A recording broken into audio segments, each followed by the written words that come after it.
Bonjour à tous. Aujourd'hui, nous allons parler du nouveau contrat de retraite, le PER ou le PER1, qui signifie plan d'épargne retraite ou plan d'épargne retraite individuel. Selon les compagnies, il portera un nom différent, mais c'est le même. Ce contrat va remplacer tous les contrats actuels, les Madelin et les PERP et les articles 83. L'objectif, c'est qu'il n'existe plus qu'un seul contrat. Bien entendu, vous pourrez conserver vos contrats actuels, les plans d'épargne retraite populaire ou les retraites Madeleine.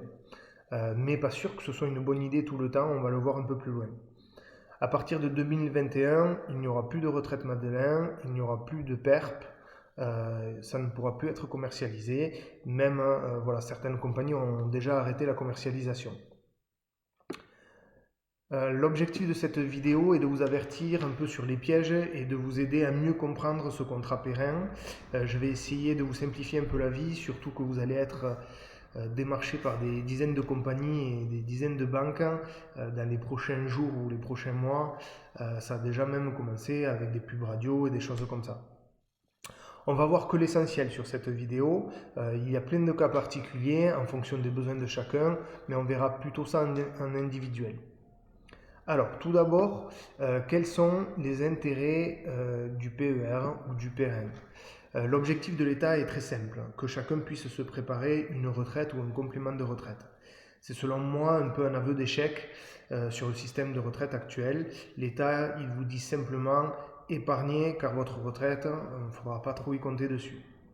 Cela présente donc un avantage patrimonial, puisque vous allez vous faire du patrimoine financier pour votre retraite, mais aussi un avantage fiscal.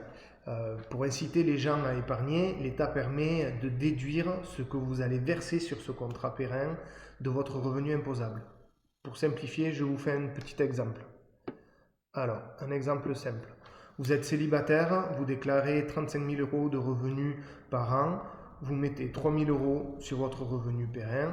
Clairement, sur votre déclaration, vous n'allez plus déclarer que 32 000 euros. Vous avez un gain fiscal, là, suivant la tranche d'imposition, de 30% sur les 3 000 euros que vous avez mis sur ce contrat.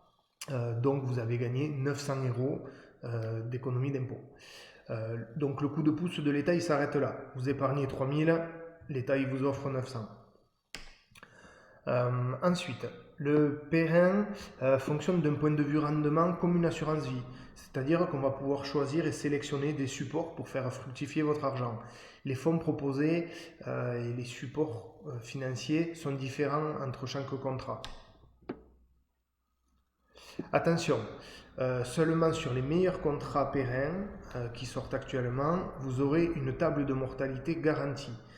C'est quelque chose qui est assez important. Vous ne l'aviez pas sur le PERP. Par contre, vous l'aviez, cette table de mortalité garantie, sur les meilleurs contrats Madeleine du marché. Voilà, elle y était, mais je vous l'explique un peu plus loin. Et pour finir, sur ce contrat-là, pas d'obligation de versement comme vous pouviez l'avoir sur le Madeleine. Vous vous souvenez, voilà, si vous ne versiez pas le minimum chaque année sur le Madeleine, ben, l'État pouvait vous enlever l'avantage fiscal. Alors, les nouveautés par rapport au PERP et au Madeleine. Tout d'abord, le Madeleine permettait de sortir uniquement en rente. Le PERP, vous pouviez sortir une partie en rente et 20% en capital. Maintenant, avec ce nouveau contrat, vous pourrez faire tout ce que vous voulez. C'est-à-dire sortir tout en rente, sortir une partie en rente, une partie en capital ou sortir tout en capital. C'est vraiment le nouveau point, la réelle nouveauté par rapport aux anciens contrats. La sortie totale en capital. Après, attention, on va le voir un peu plus loin, il y a une fiscalité aussi qu'il faut prendre en compte. Ensuite, nouveau point sur ce contrat, il y a des sorties anticipées avant la retraite et la réelle nouveauté, c'est une sortie anticipée pour l'achat d'une résidence principale. Alors vous allez voir, c'est un gros avantage et si on est malin, on peut optimiser grâce à ça. Ensuite, on pourra faire des versements déductibles sur le contrat et des versements non déductibles. Ça, on va vous le proposer. Je ne suis pas sûr qu'il y ait un réel intérêt à faire des versements non déductibles, c'est-à-dire que vous alliez bloquer une partie de votre épargne sans avoir d'avantage fiscal. Je ne vois pas réellement l'objectif.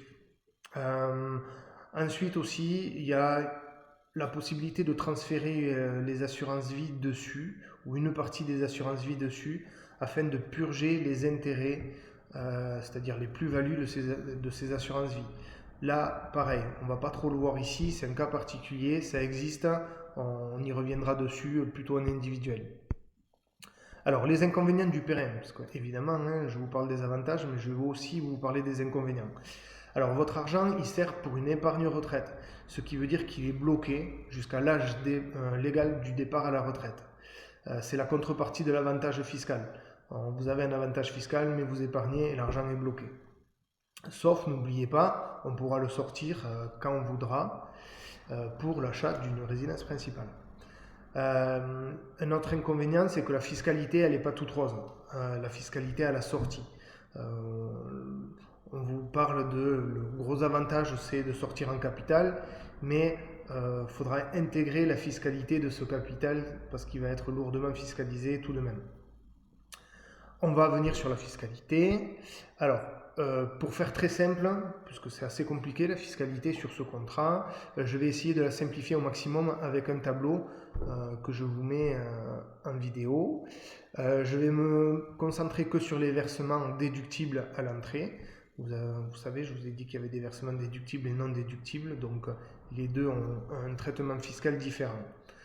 Pour les cas particuliers, on en discutera ensemble. Alors, sur le tableau. Donc, fiscalité à l'entrée sur les versements déductibles. Donc, vous avez un avantage fiscal. Dès que vous versez sur votre contrat, vous pouvez déduire de votre revenu imposable ce que vous avez versé. Évidemment, il y a des plafonds, on y reviendra plus loin.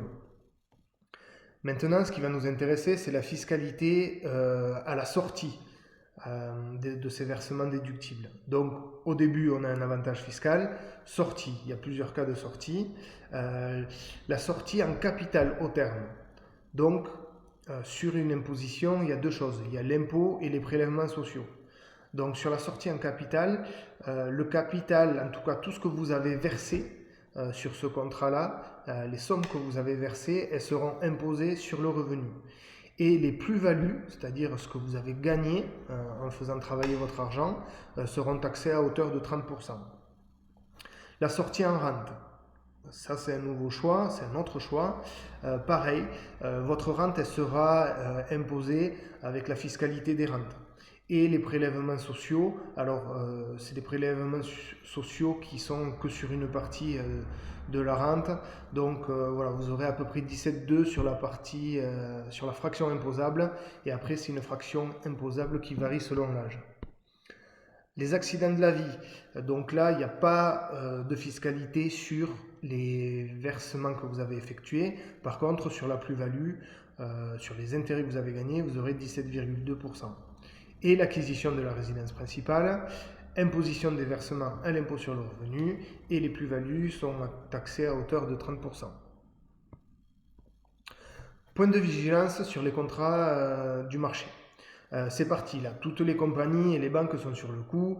J'ai déjà pu étudier plusieurs contrats et les différences sont déjà flagrantes. Ce qu'il faut absolument sur votre contrat, ça, si vous devez retenir qu'une chose, ça va être ça.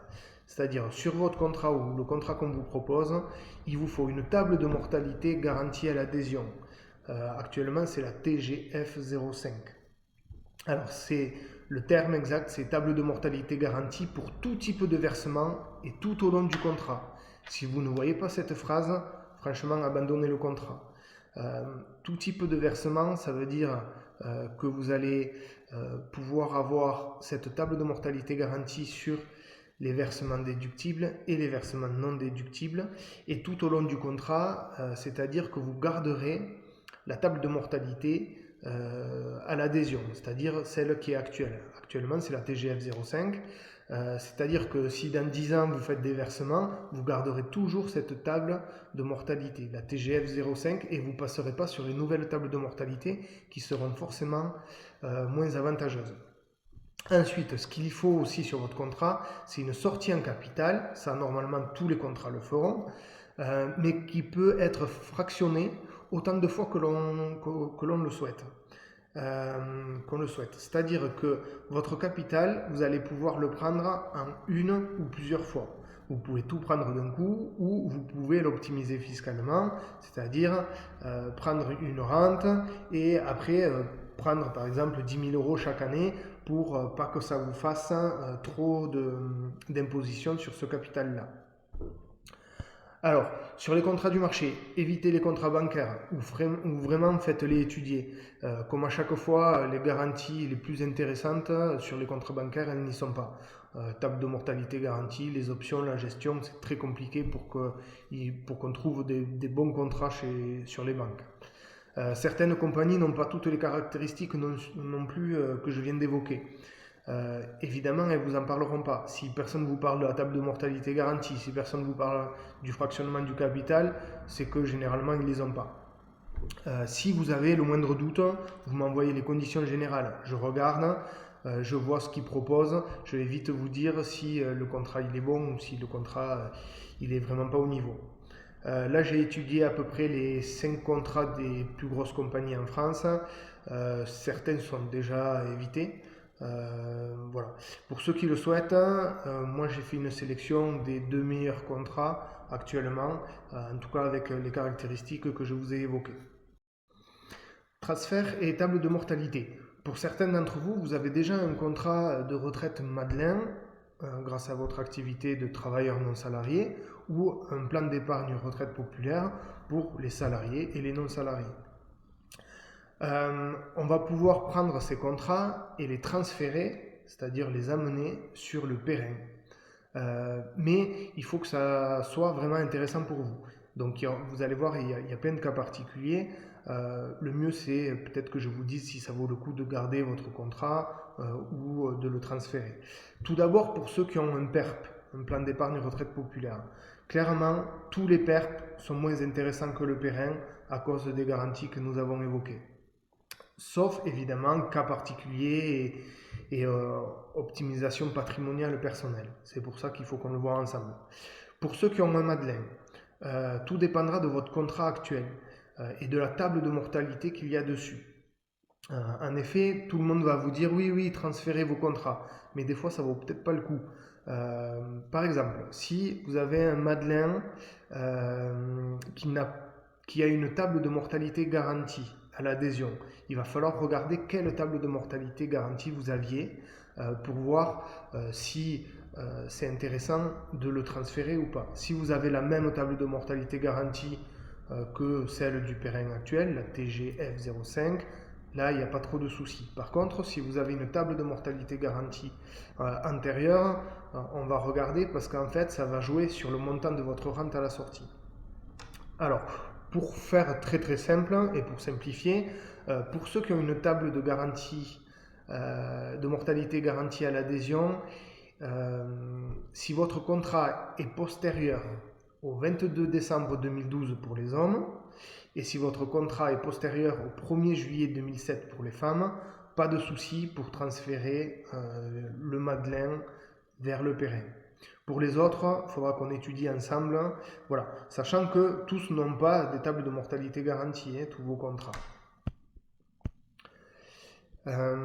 Alors, attention, tout ce que j'évoque là aujourd'hui sur cette vidéo, c'est vraiment des principes généraux. Vaut mieux étudier personnellement vos contrats actuels et faire attention à vraiment vos objectifs. Voilà, j'ai vraiment simplifié dans cette vidéo. Optimisation. Quelques petits outils d'optimisation seront possibles, notamment pour les enfants. On regardera, il y a quelques petites astuces qui peuvent être intéressantes, tout en épargnant pour les enfants et en déduisant fiscalement. Et aussi, on regardera aussi comment on peut optimiser la sortie en capital avec le fractionnement. Ça, on en discutera ensemble. Je vous dis un peu les points clés pour la mise en place de ce nouveau contrat. Il y a 4 étapes. Première étape, c'est étude de votre contrat actuel et de vos objectifs. Évidemment, contractuel si vous en avez un. Et de vos objectifs. Ensuite, on suspendra temporairement les prélèvements sur votre contrat, sur votre PERP ou sur votre Madeleine. Je vous explique pourquoi. On va les suspendre et après on va ouvrir un contrat périn et l'optimiser. Mais si on ne suspend pas vos prélèvements, vous allez être prélevé 2 fois.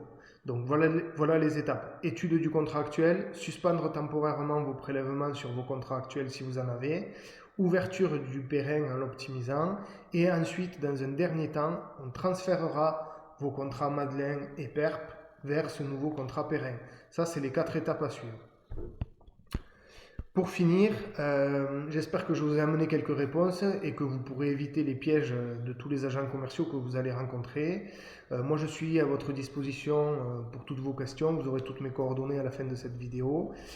Si vous souhaitez qu'on travaille ensemble, n'hésitez pas. Moi, je travaille sur toute la France. Je vous enverrai un dossier complet avec le nouveau contrat et on suivra à peu près les étapes que l'on a vues sur cette vidéo. Voilà, je vous remercie beaucoup et à bientôt pour de nouvelles vidéos. Au revoir.